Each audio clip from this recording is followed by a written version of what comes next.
7 years ago now, and he definitely made a strong impression when I met him. He was very welcoming and warm, and also made it clear through his knowledge that there was a high bar for what I needed to be able to do.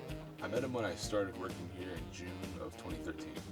I met Bill the first day I came here to work, which is almost 28 years ago. You know, I can't remember the exact date or anything like that, but it's definitely been like 2014. Actually, 2013 when I first came here as a student. Bill is the person who gave my cohort the library tour up here, you know, the music archives and stuff. So that's actually where I first encountered him. I think the best part about working with Bill is his attitude and his friendliness. The best thing about working with Bill is all the knowledge and the stories that he has. It's never a dull moment. You can bring up the smallest thing, like, hey, look at this thing on this record, and he'll have a story for it, and it's fascinating every time. His being around somebody who is so enthusiastic and has such a depth of knowledge and just makes it really fun to work here. He's just very interesting. There's a lot of best things for me. I think the thing I enjoy the most is that Bill is a very good and a nice person. He brings a level of cheer to this place that I think everybody feels, the patrons and those of us who work here. And he's just such an enthusiastic person who also has great knowledge, but he really just brings a very happy feeling to this place, and that's a delightful thing to have as a coworker. Every time I see him, he's got a smile. He's talkative and friendly, you know, and so that's one of the most important things I like, is that he's just a good person.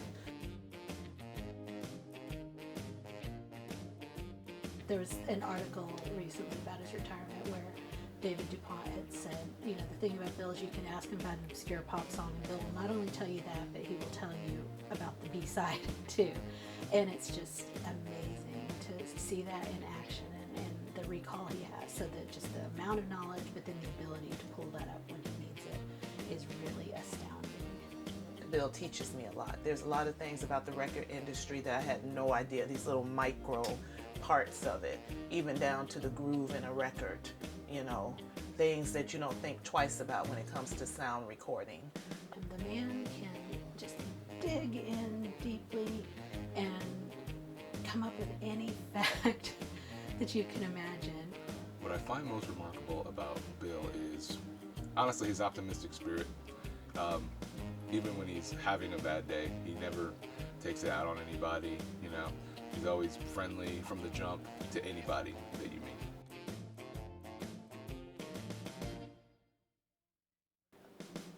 Wow. There's a lot. There's always a funny moment with Bill. I can't think of one specific. Oh gosh, let me think about this. Funniest moment with Bill. Oh God, there's so many of them. It's every day there's a funny moment. So I just really can't. There's so many times where Bill and I are laughing to where I think that we're bugging the rest of the staff. I mean, people have nicely said, would you want to close the door a little bit, you know, when you guys are interviewing? Because we're in there just having a hoot and laughing, and, you know, I can't think of one specific time because every time I get together with Bill, I have a good time. But I'm a person that's looking for fun, happiness, and a good time. So I'm a good time girl. He's a, you know, good time guy. So we just always have a good time. I can't think of necessarily a funny moment with Bill, but one thing I do appreciate is his Captain America cup. We always have jabs over that. Like, I'm going to take that cup from you one day, Bill. And he's like, oh, no you won't. Yeah. So, there's that. He's always ready with a one-liner or with some, you know, humorous anecdote. And so I just have troubles trying to think of one moment that really stands out. But You know, he's got kind of this series of kind of common phrases that a lot of the students are used to hearing, and it's always interesting when they first hear him speak and sort of the casualness of his demeanor. But you know, he walks out the door and he'll say, "See on the flip side," or "See on the flip flop." And what is it? There's one he'll say, like, if somebody says "oops," oh, I can't remember. He's got a good follow to that, but he's got his one-liners that add stuff. I'm the person that has known him the least amount of time, so you know, if I had time, there would probably be more times to come where that one, you know, solid moment has yet to happen, you know.